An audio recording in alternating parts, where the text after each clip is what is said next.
东方道术对付西方的恶魔附身，殷十三才发觉无往不利的净身神咒打在附身女孩体内根本无济于事。灵宝天尊，安慰身心，弟子魂魄，五脏玄冥，急急如律令。嗨！是。这本可一击灭魂的金钱剑被女孩周遭涌出的黑气瞬间拦截，殷十三还没看清楚怎么回事，就被一股巨力震飞出了房间。就在这时，西方一支驱魔小队来到现场，不仅对东方道术冷嘲热讽，还踩着殷十三两人身体进入了房间。而他们的驱魔方式简单粗暴，先是2个女驱魔人将女孩按在床上，男驱魔人阿帅则立即拉开窗帘，口中快速念动驱魔圣经。 Adversary omnis legio, omnis congregatio, et secta, diabolica。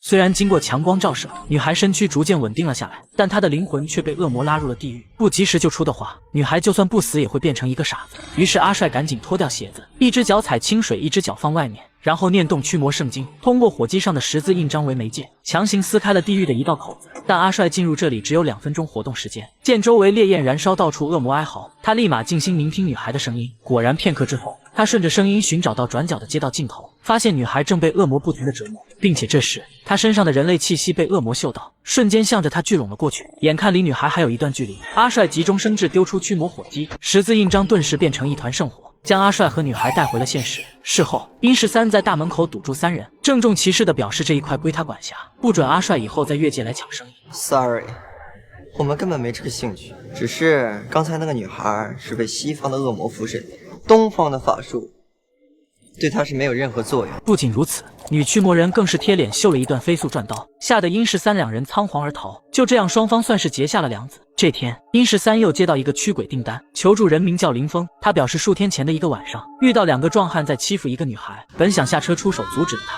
见对方手持凶器，以及女孩投来一线生机的求助眼神，他懦弱的一脚油门离开了现场。然而没过几天，那个叫美仪的女孩上吊自杀了。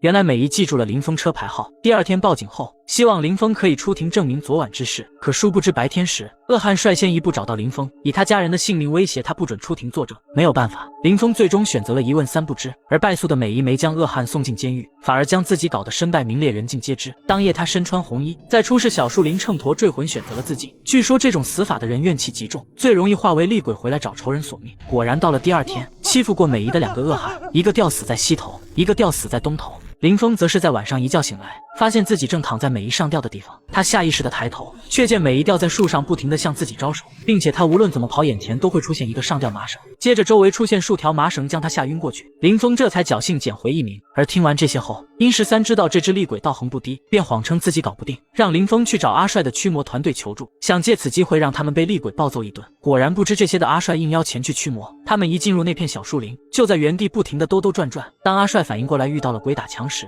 女鬼瞬间闪现到他们身后，紧接着林峰被麻绳吊在半空。见此一幕的阿帅立即拔刀跃至半空，可临近10几公分时，他被一股怨气屏障阻拦，根本无法近身割断绳子救人。眼看林峰就要原地立粉，早就等在这里的殷十三才急忙出手，以黄符穿过怨气屏障烧断绳子，随后身穿黄袍闪亮出场。这是东方的厉鬼，你们西方的法术奈何不了他。魂尘长夜，破之幽冥，阴魂击破，一如地裂，急急如律令。见殷十三出手阻拦，美仪一边哭一边斥责林峰见死不救。如果当时伸出援助之手或者报警，自己的清白也许就不会被玷污。尤其是事后林峰的默不作声，让美仪恨透了这个世上的所有男人，当即放出狠话要杀光今晚在场所有人。闻听此言的殷十三告诉美仪，林峰是迫于坏人威胁，这才不敢铤而走险出庭指证。可此时美仪已经被仇恨蒙蔽了双眼，一心只想着杀掉林峰报仇雪恨。没有办法，殷十三只得动手灭鬼。烈殷十三今日带3清武士降妖除魔，特赐灵犀司魂，急急如律令。是。可眼看殷十三一剑灭魂之际，林峰一个箭步挡在美仪身前，并且不停地诉苦着祈求原谅。随后林峰表示他是山里出来的孩子，学费是从乡亲们一家一户借出来的，他上有高龄父母重病在床，下有个年幼的弟弟无人照顾，一旦自己出事家里就垮了。听到这些的美仪突然泣不成声，她本是良善之人，却被仇恨冲昏头脑，要滥杀无辜。她怒吼着宣泄掉心中怨气，随后原谅了林峰的见死不救，去往了他该去的地方。因为善良的人终究不会让复仇把自己变得邪恶。